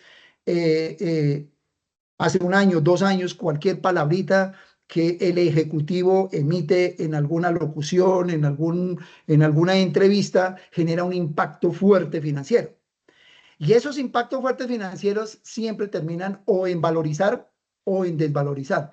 Pero en las acciones, por ejemplo, de Ecopetrol, cualquier palabrita que dijo cualquier personal clave del Ejecutivo, pues simplemente afectaron el costo de las acciones de Ecopetrol, desvalorizaron. Es decir, actualmente las acciones de Ecopetrol son muy volátiles, cambian de valor. Ese tipo de volatilidad se debe reconocer en los estados financieros sin importar en qué fecha es. ¿correcto? ¿En qué fecha es que? No, yo compré las acciones el 1 de mayo y resulta que a esta fecha de hoy 14 hubo un hecho relevante que me afectó el costo del activo contable, que fue que las acciones se desplomaron, pero como es que la medición posterior a mí me dijo un profesor que se hacía al final del 31 de diciembre, entonces yo tengo que esperar a 31 de diciembre para hacer esa medición posterior. No, señor, tengo que hacer la medición posterior ahí, en ese momento. En ese momento se hace esa medición posterior y se reconoce el mayor o el menor valor e impacta en resultados. Si es un menor valor, pues será un deterioro financiero y ese deterioro financiero irá como un gasto. Pero la pregunta es, vamos a suponer, hoy es 31 de diciembre, hoy se cierran los libros contables. La acción la compré el 1 de diciembre, al mes se deterioró. Ya hoy se cierra la contabilidad. Vamos a suponer que estamos en un país que no existe y que a 31 de diciembre hacemos cierre contable, que esto tendrá que las herramientas de las tecnologías y la informática apuntar a que los cierres contables de cada vigencia no sean como hoy me llamó una empresa, una exalumna de una universidad que creo que está conectada hoy a pedirme una pequeña asesoría y la persona sabe a quién me estoy refiriendo para hacer un cierre contable y unos ajustes contables del año 2023 y 2024 porque se ha hecho de manera inadecuada. Entonces yo pregunto, venga, ¿no han hecho cierre contable? No, no han hecho cierre contable. No han hecho cierre contable. Necesita un auditor, necesita una persona que conozca la norma internacional y que sugiera unos ajustes. Eso no pudiera ser. Eso no puede ser. Esos cierres contables debieran ser inmediatos con esa sistematización, con esto de la facturación electrónica, nómina electrónica. ¿Yo por qué tendré que esperar? Si cada periodo el contador debe de ir haciendo ajustes periódicos y conciliaciones de las cuentas para cuando lleguemos a 31 de diciembre dormir relajado, irme de vacaciones. Pero es que el contador público, por lo que es enero y febrero, uno llama los que tienen su esposa, su novia o su amigo o simplemente su partner, como dicen por allá en Antioquia, su parcero, uno lo llama y ese parcero no le contesta porque está en el proceso de conciliación de cuentas para el cierre contable. Eso no pudiera ser así, eso tendría que ser inmediatamente. Entonces, suponiendo que estamos en 31 de diciembre y aquí me generó esa medición posterior a los 8 días, 15 días, me generó una valorización. Esa valorización es un ingreso por medición a valor razonable. Entonces la pregunta sería, ¿esa valorización es imponible? ¿Sería un ingreso imponible? Pues no. ¿Por qué no es un ingreso imponible? Porque no he vendido las acciones. Si yo las vendiera hoy y las vendiera en 1100, ese sería un ingreso imponible, un ingreso realizado. Por lo tanto, es un ingreso constitutivo de renta. Entonces tenemos que comprender que muchas mediciones posteriores no nos preocupemos, pero sí nos afecta el impuesto diferido. Que el impuesto diferido hace 8 días, los invito a que entren al portal www.culturafinanciera.co y allá está la clase grabada en el canal de YouTube que se creó para ustedes. En el caso de una desvalorización, un gasto, ese gasto no es deducible. Excepto que tuve que vender las acciones y las vendí a 900 porque necesitaba el efectivo, mejor dicho, necesitaba esa plata para cubrir otra necesidad que ya hice un análisis financiero y la otra obligación me genera más costo que el rendimiento que me pueda generar esta inversión, porque en finanzas se deben de tomar ese tipo de decisiones, no de decisiones con el corazón, sino decisiones con la razón. Entonces, en ese caso, ese gasto no sería deducible. Pero si vendí la acción, claro que sería un gasto deducible. Esa es la diferencia entre las mediciones a valor razonable. Entonces, mientras mantenga el activo en cabeza de la empresa, todas las mediciones posteriores se conforman o se forma ese concepto que se llaman estimaciones contables. Otra palabrita que tengo que tener aquí, estimaciones contables o financieras. Llamémoslas financieras. Y una palabra estimaciones siempre, como lo dije hace 8 días, implica el tiempo futuro. Una estimación es eso, no deja de ser una estimación. No es una realidad, es una estimación. Y al ser estimación no tiene impacto en el impuesto de renta y complementario. ¿O cuando una estimación tiene impacto? Una medición posterior, donde yo tengo el activo todavía en cabeza de la empresa. No, simplemente me genera impacto en el impuesto diferido. Y el impuesto diferido llegará en algún momento a impactar el impuesto corriente. Sí, los invito a que miren ese videito. Muy bien. Entonces, a esto es a lo que se refiere la misma norma internacional. Estos son los hechos de medición posterior. Vamos a las empresas que no cotizan. Yo compro un paquete accionario, ojo, de una empresa que no cotiza en un mercado público de valores. Pues yo no tengo un parámetro del mercado para poder reconocerlo al valor razonable. Entonces yo lo mido al costo. Pero el costo es que el valor de la transacción. Y el valor de la transacción. Y en este caso, como son acciones, tengo que aplicar el principio de la realidad, o sea, la esencia sobre la forma. O como dicen en el derecho, en otras ramas del derecho, fuentes del derecho, la forma o la sustancia sobre la forma, que es lo mismo. Cuando lean sustancia sobre la forma o esencia sobre la forma, es exactamente igual. ¿Qué quiere decir? Que a pesar de que yo compro acciones y es un título valor desmaterializado, ya no es como antes que me entregaban una acción, un papel con un papel moneda, y si yo lo guardaba en un libro y había polilla o había por allá gorgojos y se comía ese documento, pues yo perdía la plática. Porque después yo cómo iba a decir, no, pues es que se la comió la polilla, se la comió. Entonces para eso desmaterializaron todos esos títulos valores. Ya son intangibles, ya simplemente es un derecho que está en una base de datos claro. Entonces ya no hay forma de que se pierda hasta por seguridad, por el riesgo, para minimizar todos esos riesgos.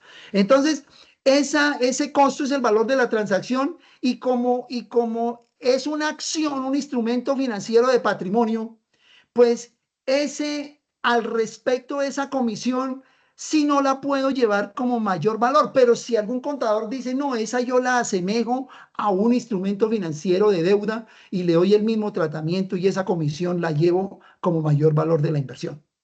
Puede llevarla, pero cuando haga la medición posterior no se le olvide que solamente debe medir el valor de la acción, no con la comisión. Pongamos un pequeño ejemplo. Compro la misma acción en 1.000.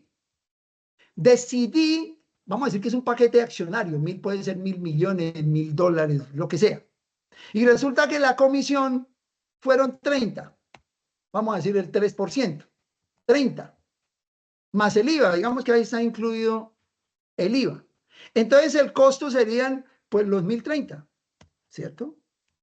Pero en ese costo que yo reconozca está incluida la comisión.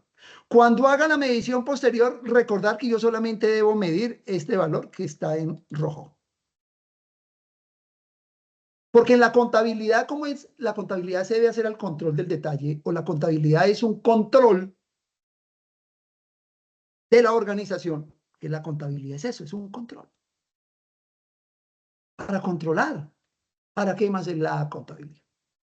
Para eso. Bien. Entonces, en el control, en la captura de la información y la causación, pues yo no voy a reconocer ese valor 1.030 así, acción, costo, 1.030. No, pues yo tendré que decir, valor de la acción, 1.030, comisión, separadito.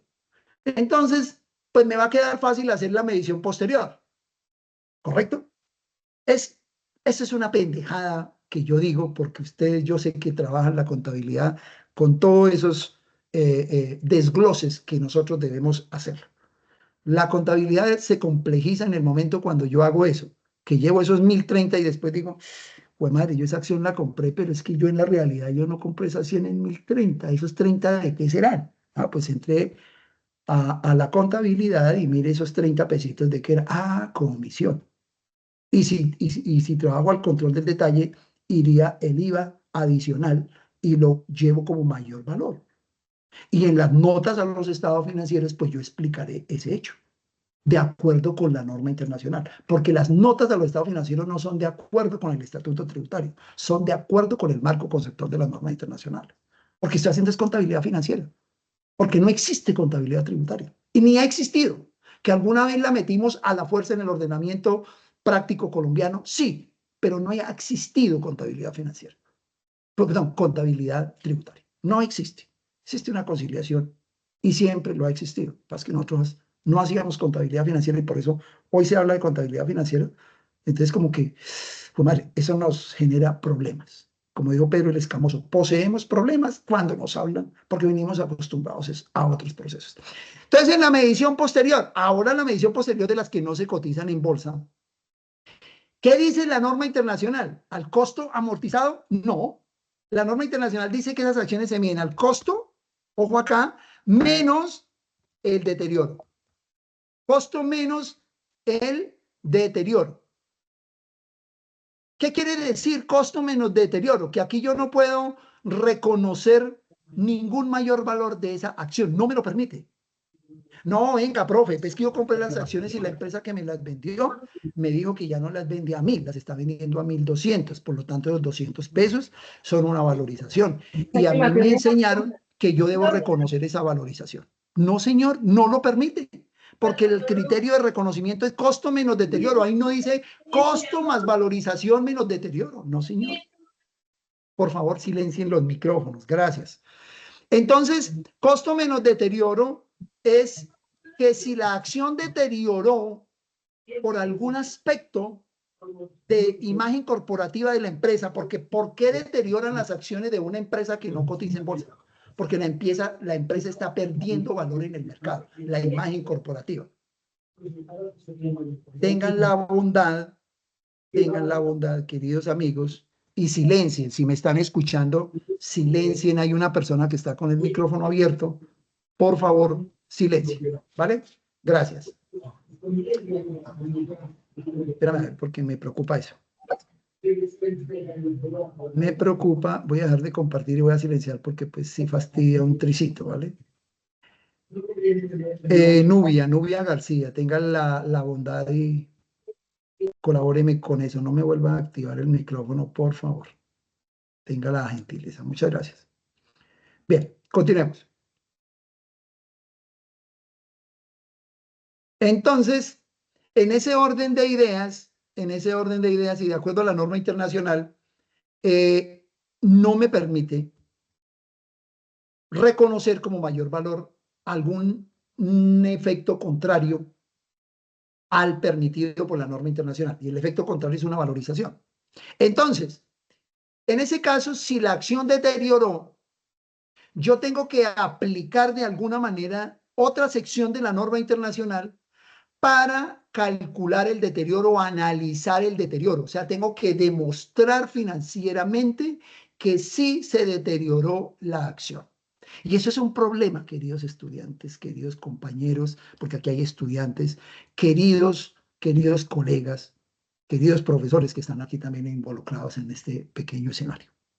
Que me siento feliz, no importa, yo puedo hacerlo de la misma manera amena como me conocen mis amigos, mis estudiantes, con 1, con 10, con 20. Aquí hemos tenido webinars donde se conectan 150, 160 personas, pero hay webinars donde se conectan 30, 40, no importa, esto lo hago con 1 o con N participantes, lo hago de la misma manera y estoy motivado porque esos son escenarios que simplemente lo hago para efectos de aportarle algo a la comunidad contable y que hace unos días, o las visitas que hace la Junta Central de Contadores para efectos de la aplicación de las normas NICC1 y NICC2, en las normas de calidad, le piden al contador que demuestre la actualización.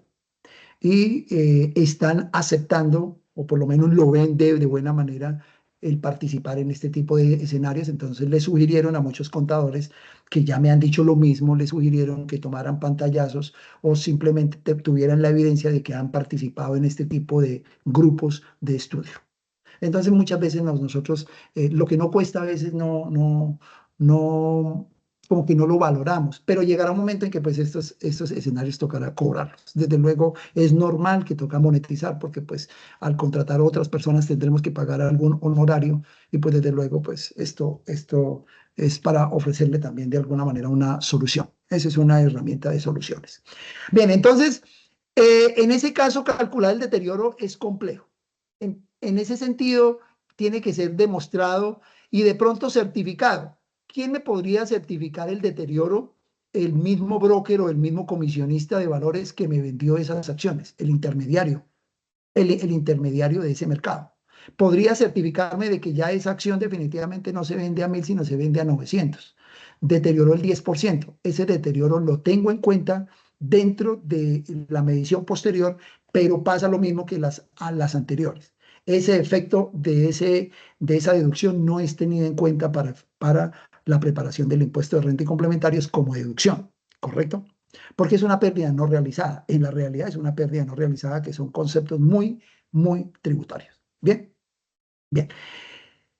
Ahora bien, continuando en ese orden de ideas, aquí ya desglosamos de alguna manera los criterios, que es lo más complejo a veces, pueda que para el 99.99% de las personas que están conectadas acá no, y de que tan solo el 0.01 tenga dudas sobre los criterios, pues por lo menos a esto sí pongámosle un poco más de énfasis o cuidadito.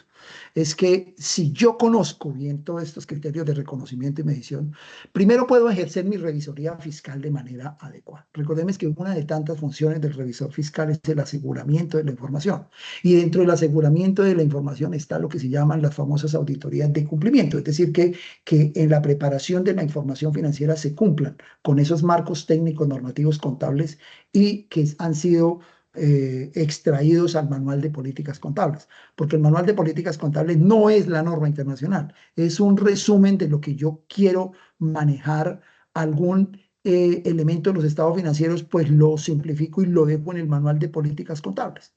Pero yo no puedo en el manual de políticas contables dejar una medición, un criterio de medición que no esté aceptado por la norma internacional. Ni tampoco es aceptado que cojamos la norma internacional y simplemente la transcribamos como lo hicieron en muchas empresas y lo dejemos todo como manual de políticas contables. Yo les decía en la clase de hace 8 días o en el espacio de hace 8 días, hay manuales de políticas contables que de pronto ustedes me podrán corroborar en sus empresas que tienen más de 300 páginas. Actualmente, yo a las empresas nuevas que empecé, o nuevas como clientes que empecé a hacer revisión de manual de políticas contables, porque cada 3 años podemos revisar el manual de políticas contables y podemos simplificarlas, ya mis manuales de políticas contables a lo sumo tendrán 30 páginas, porque tiene que ser algo digerible, algo leíble, algo que a la persona que vamos a contratar la pueda leer en una hora. Pero si uno va a contratar a un contador público y le, mire, ese es el manual de políticas contables y gasta por ahí 8 o 15 días leyendo, trabajando las 6 o 7 horas diarias, pues estamos perdiendo dinero, perdiendo tiempo, complejizando procesos. No, necesitamos ir revisando ese manual de políticas contables y simplificarlo, dejar lo que es, no ponernos a extendernos tanto por allá como una novela. Empezamos a contar, es una historia dentro del manual de políticas contables. El manual de políticas contables tiene que tratar 4 aspectos nada más, 4. Primero, criterio de reconocimiento. Segundo, criterio de medición. Dentro de la medición inicial y medición posterior. Tercero, presentación. Y cuarto, información a revelar. Cada ejemplo, la política de efectivo y equivalentes tiene que estar dada en esos 4 aspectos. ¿Cuánto me podré demorar o cuánto espacio podrá ocupar en bytes o en renglones para explicar cómo se hace la medición inicial, medición posterior, cómo se hace el reconocimiento, presentación y revelación? Yo diría que un párrafo de 4 renglones sería mucho. Entonces, si ustedes analizan al reconstruir el manual de políticas contables de todos los elementos de los estados financieros, imagínate, esos 20 horas es ya demasiado, ¿correcto? Entonces, es simplemente una inquietud que le debo. Entonces, ya vimos aquí las mediciones posteriores. Ahora vamos a ver el tiempo como estamos. Creo que nos quedan unos pocos minutos. Vamos a hablar un poquito de los métodos para hacer la provisión o calcular la provisión o el deterioro de las cuentas comerciales por cobrar y por pagar.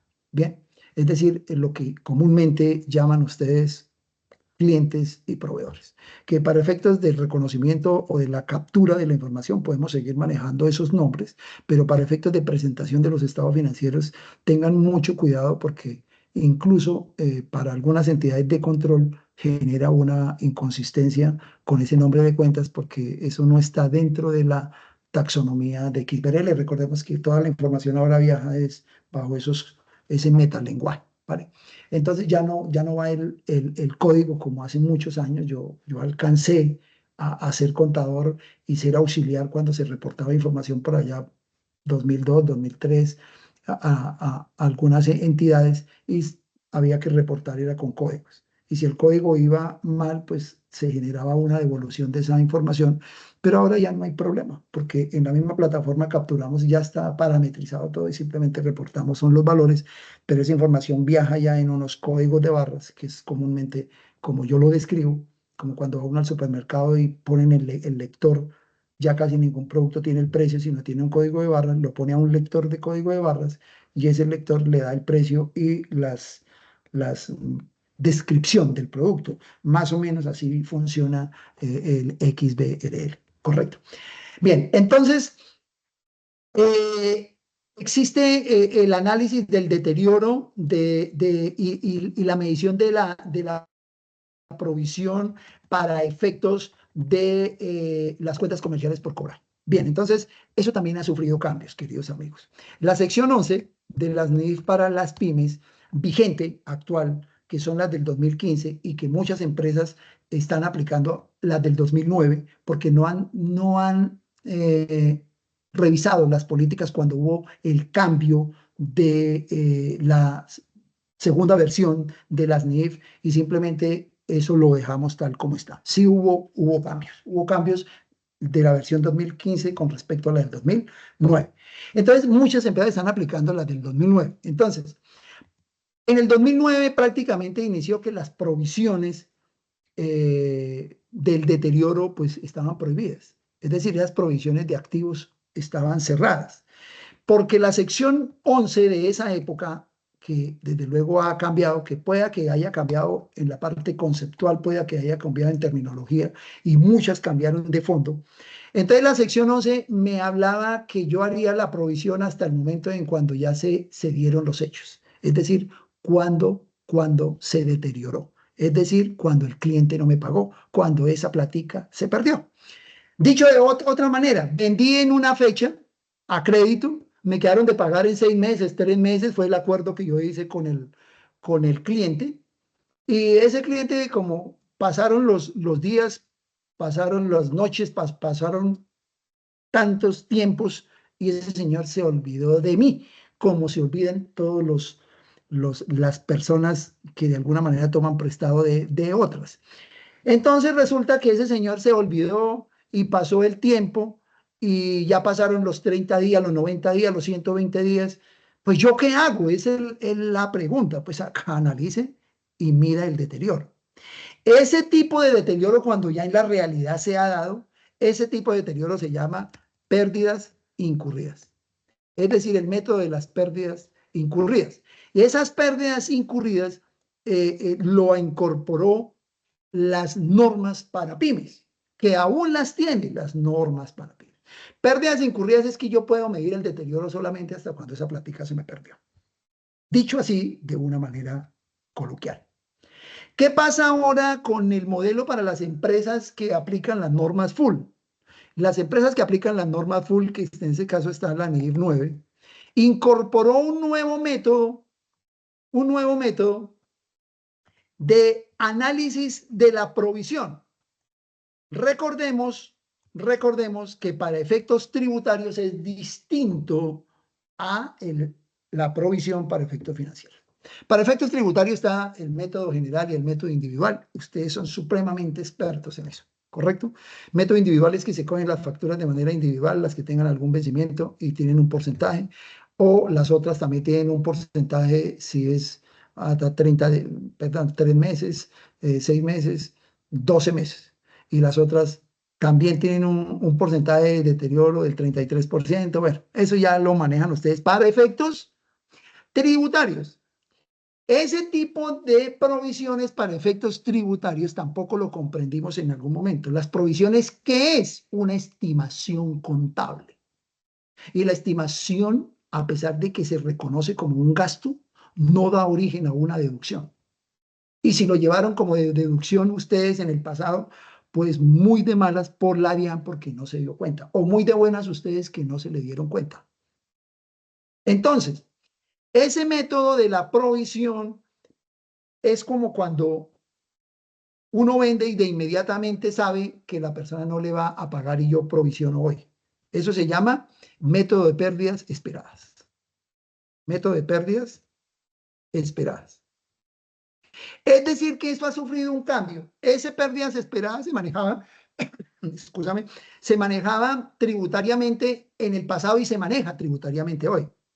Pero contablemente se manejaba con el decreto 2649. Se manejaba. Ahí sí me excusan y hay cosas que debo ser tan sincero.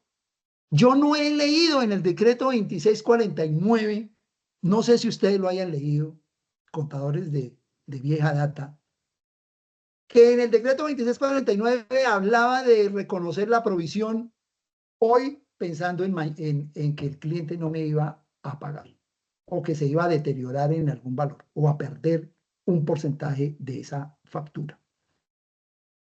No lo he leído. Puede que haya pasado por encima, excúseme si fue así, posiblemente asumo el error en este caso. Claudia, adelante, cuéntame por favor. Activa el micrófono, Claudia, que levantaste la mano. ¿Ibas a opinar? Bueno, parece que no. Parece que fue una falsa alarma. Entonces resulta que ahora para efectos financieros sí se acepta ese método de reconocimiento de la provisión por el método de pérdidas esperadas y que ya por el tiempo que de alguna manera lo hemos aprovechado, pues ya es difícil de alguna manera explicar técnicamente. Voy a dejar un video o hago una sesión especial para darle continuidad, que tenga relación de causalidad y puedan comprenderlo. En la próxima sesión vamos a ver el método de pérdidas esperadas porque es complejo. No es difícil, es complejo por tanta cosita que hay que analizar. Y se fusiona en el método de pérdidas esperadas, es que yo tengo que establecer en mi política qué porcentaje de provisión por cada peso que yo venda a crédito voy a llevar como provisión contra un gasto. Pero este no es un porcentaje que yo quiera poner profesionales. No, pues yo quiero provisionar el 5%. Yo quiero provisionar el 10%. Hay otros que pudieran decir, yo puedo provisionar el 20%. No, señor.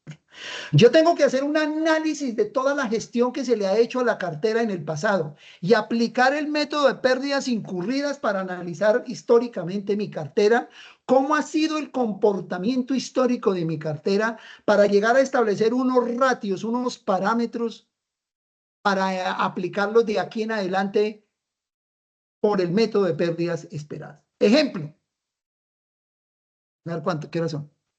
Un minuto. Ejemplo, que por allá una factura en el pasado, es un ejemplo, un abrebocas. Una factura en el pasado era de 1.000 pesos y que al final el deterioro de esa factura, el señor me pagó extemporáneo y el dinero que me pagó en el tiempo perdió valor de 200 pesos. O sea, me pagó el equivalente a 800. Aquí hay una diferencia, entonces yo tengo que sacar esa diferencia. Eso lo hago con cada una de la cartera del pasado. Entonces saco esta diferencia. En este caso la diferencia es 200 y saco el ratio, el porcentaje que es 200 de los 1.000 de la factura. Entonces digo yo, 200 dividido en 1.000, entonces esto equivale al 20%. Listo. Y empiezo a analizar todas las facturas. Vamos a suponer que todas las facturas de un periodo de 1 año, 2 años, porque por lo general se hace de 1 año, y se va corriendo ese año, vamos a suponer que unas facturas perdieron el 1%, otras facturas el 4%, otras facturas el 0%, otras facturas el 10%. Vamos a suponer que esos fueron los resultados que vieron acá. Entonces yo voy a establecer de alguna manera un análisis de todos estos clientes y los voy a clasificar como clientes de alto riesgo, riesgo medio y riesgo bajo, porque decir que un cliente tiene riesgo cero es imposible. Entonces, voy ponderándolos en los 3 escenarios y al final establezco para cada uno de los escenarios el porcentaje de provisión de acuerdo al promedio de estos porcentajes de pérdida del pasado. Vamos a suponer que aquí me saco un promedio, shift igual promedio, voy a sacar un promedio, vamos a decir aritmético. Entonces tomo este promedio aritmético, en decir en el pasado la cartera en cuanto se ha deteriorado en el 7% en promedio en el último año.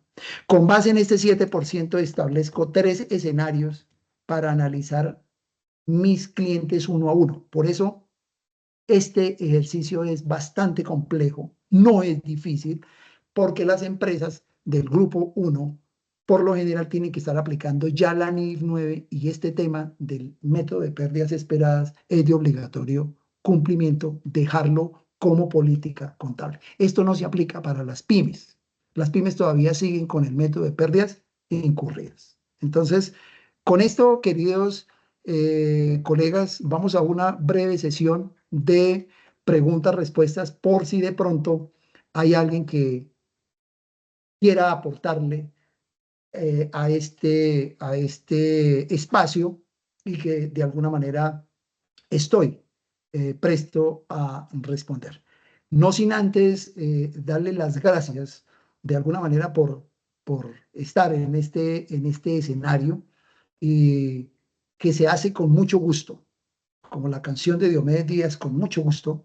Lo hacemos con mucho gusto para ustedes, con el fin de aportarle algo, como esa función social que debemos tener nosotros los contadores, y no quedarnos con el conocimiento, sino ayudarles a interpretar, porque yo sé que esto ya ustedes lo sabían y de hecho tendrían que saberlo, porque si son contadores en ejercicio, esto ya es como la canción de don Héctor Lavoe, periódico de ayer o periódico ya leído. Sin embargo, es como un recorderis. Vamos por acá con la amiga María Inés Mosquera, que también hace 8 días hizo unos aportes bastante interesantes, una pregunta bastante interesante, que de esas preguntas de alguna manera nos nutrimos. María Inés, muy buenas noches. ¿Cómo se encuentra? Buenas noches, compañeros. Buenas noches, profe. Bueno, me devuelvo Adelante un con su poco, pregunta, querida María Inés. me devuelvo un poco a las acciones que cotizan en bolsa. Pues tengo la duda porque no las he manejado, pero le entiendo que el cierre se hace, por ejemplo, si yo hago una inversión a 90 días para una acción que cotiza en bolsa y me genera un rendimiento, yo tengo que hacer la medición posterior a la fecha del cierre de esa acción. Pues su merced toma, gracias por la pregunta, y como dicen en Estado Felices, de acuerdo al corresponsal, vamos a responder o a actuar o dar esta respuesta. Bien, si usted hace una inversión y dice que la quiere hacer a 90 días, pues yo diría que desde el punto de vista financiero no es aconsejable hacer una inversión en acciones, porque pues es muy riesgoso decir, no, es que yo la compro hoy y en 3 meses la tengo que vender. Pues usted no sabe si en 3 meses cómo va a estar el mercado de esa acción. Eso lo podría hacer con otro instrumento financiero como un certificado de depósito a término que lo constituya a 90 días y ese sí, de alguna manera, le puede devolverle o retornarle un rendimiento pactado entre la entidad financiera y el tomador. En ese caso, sí, claro. Aquí hay que analizar, María Inés, un aspecto fundamental. Es que si ese CDT, vamos a entender que es un CDT. Muchos dirán, sí, yo comprendo, profe, que es un CDT. Claro, felicitaciones. Pero no comprenden la fuerza o la importancia de un CDT cuando se constituye una entidad financiera. Si una entidad financiera le dice, yo le reconozco el 12%, pactaron el 12% efectivo anual, obviamente por el tiempo que tenga la inversión, definitivamente eso es como una ley. Eso se cumple, es decir, ese valor se lo retorna. Entonces yo mes a mes tengo que hacer la medición posterior por el costo amortizado. Mes a mes. Mm, Aunque yo no voy, el banco no me va a abonar o a cargar a la cuenta mis intereses, esos intereses, esos rendimientos prácticamente ya es un hecho. Yo ya los puedo reconocer como un ingreso. Yo los puedo ujú. reconocer y de hecho tengo que reconocerlos por el método del costo amortizado.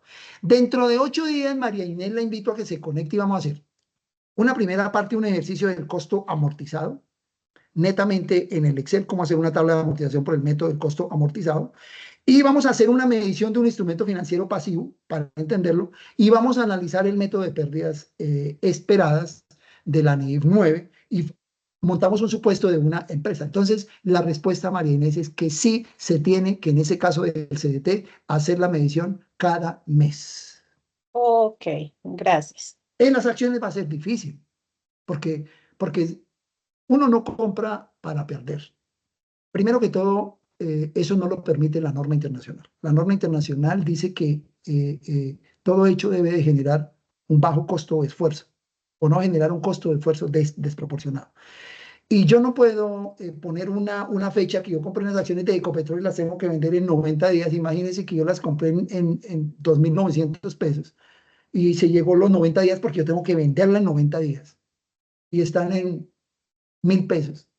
Con todo el respeto, yo como financiero, como gerente financiero de una empresa, yo no vendo esas acciones. Por lo menos soy un poco, no sé, previsivo en esperar un poquito, qué tal que al menos la pérdida sea menor. Un CDT sí yo lo puedo redimir antes, pero pierdo dinero. Entonces tampoco no es aconsejable redimirlo antes de la fecha pactada. Entonces la medición posterior siempre se hace al final de cada periodo y se hace por el método del costo amortizado. Y pusimos ejemplo un CDT o incluso una acción preferente o también un bono o un título de deuda pública, porque son portafolios de inversiones que de alguna manera manejan las organizaciones. Gracias, María Inés, por la pregunta que de alguna manera nos ayuda y nos ubica. Si hay alguien más que pronto tenga alguna Gracias. pregunta, mientras tanto, con todo el gusto, María Inés, gracias por la conexión. Le doy las gracias a Alexander, Claudia, Cris, Derly Luna, Fernando Martínez y mi aliado, el ingeniero Manuel León de Herramientas Virtuales, que sin esta empresa pues no se podría llevar a cabo esto porque pues se montó el portal. Estamos en el proceso de constituirlo como una persona jurídica porque pues este es el objetivo. Todos soñamos en grande. Yo soy conferencista de Actualícese, ya llevo algún tiempo, me llaman, paro un tiempo, no me queda tiempo de participar con ellos, vuelven y me llaman, acepto. Llevo ya participando con ellos ya unos buenos años y todos soñamos. Yo quiero montar este portal Cultura Financiera que sea mucho más grande que actualícese.com. Entonces, para eso se necesitan unos aliados que sepan de todo esto temas de herramientas tecnológicas. Bien. Con todo gusto, Mariela. Mariela me está dando las gracias aquí en el chat. Se las doy a usted por conectarse. Gracias, querido Jorge Rodríguez, también conocido. Kelly Celedón, María Inés Mosquera, muchas gracias. Mariela Loaiza, ya le di las gracias. Don Miguel Ruano, Milena G. Nancy Constanza Rosillo, desde Yopal Casanare, muchas gracias por conectarse. Una excelente profesional. La recuerdo mucho, Nubia y otra persona, Nubia García, mi amigo Rafael Martínez, espero que sea mi amigo Rafael, y si no es mi amigo Rafael, pues que sea otro homónimo, también gracias por conectarse. Querida exalumna de la Universidad de Gran Colombia y una persona muy interesada en estos temas contables y financieros, Ruth del Carmen, Jimena Martínez, muchísimas gracias. Y Joimi Alonso, gracias también por la conexión. El otro amigo de la Universidad Cooperativa, no sé si me está escuchando, mi amigo Oscar Guillermo Vaquero Márquez, ya es contador público en ejercicio, hace ya más de ¿qué? 7 años, 8 años o 9 años, yo creo que más, y yo fui también docente participé en la formación profesional de él hace por allá más de 12 años, tal vez. El amigo Daniel Fernando Aguirre, que también se conecta con Pucol, me alegra pues que esté también conectado acá. Muchísimas gracias, queridos amigos. Voy a parar la grabación para también